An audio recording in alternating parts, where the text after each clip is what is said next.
اب اگر میں قرآن کی توحید بیان کرنا شروع کروں تو قرآن کے پہلے صفحے کا ٹیسٹ دنیا کے کروڑوں مسلمان پاس نہیں کر سکتے.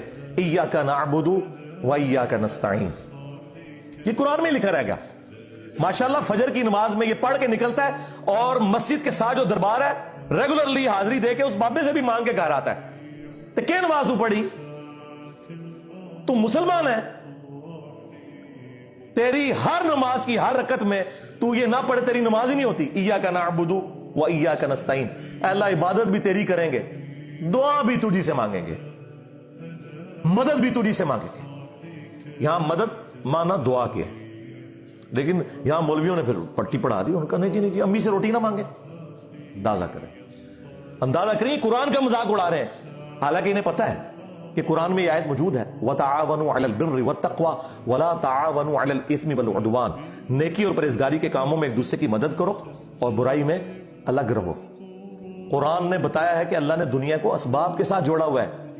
یہاں ایاک نستعین میں دعا کے اعتبار سے بتایا جا رہا تھا کہ غیر اللہ سے نہیں کرنی. ظاہری اسباب کا تو قرآن میں حکم ہے، لیکن دیکھ لیں.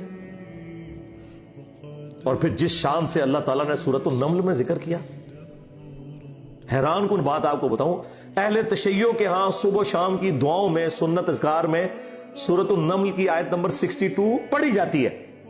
ترجمہ نہیں کبھی کسی نے پڑھا. اور ہمارے جن اسٹوڈنٹس نے پڑھا جو شیعہ مکتب سے تعلق رکھتے تھے، کیونکہ میں نے اس آیت کو اتنی دفعہ کوٹ کیا، انہوں نے کہا ہم تو یہ صبح شام پڑھتے ہیں، ترجمہ پڑھا تو انہوں نے کہا یار یہ آیت پڑھ کے بھی سب سے زیادہ شرک ہم کر رہے تھے، کیونکہ اس آیت کے اندر کیا لکھا ہے؟ امن یجیب المضطر اذا دعا، بھلا بتاؤ کون ہے جو تکلیف میں گھرے ہوئے شخص کی فریاد کو سنتا ہے، وَيَكْشِفُ السُّوءَ، اور اس سے اس کی برائی کو تکلیف کو دور کر دیتا ہے، وَيَجْعَلُكُمْ خُلَفَاءَ الْأَرْضِ، اور تمہیں اگلوں کا خلیفہ کرتا ہے زمین پر، تمہارے ماں باپ کے مرنے کے بعد تمہارے مرنے کے بعد تمہاری اولاد کو. اَإِلَٰهٌ مَّعَ اللَّهِ، کیا اللہ کے ساتھ کوئی اور معبود بھی ہے؟ قَلِيلًا مَّا تَذَكَّرُونَ، لیکن بہت کم ہی تم نصیحت حاصل کرتے ہو. بالکل صدق اللہ العظیم، بہت کم لوگوں نے نصیحت حاصل کی. اس آیت میں کلیئر کٹ لکھا ہے کہ جو اللہ کے سوا کسی اور سے دعا کرتا ہے گویا وہ اسے خدا بنائے ہوئے ہے.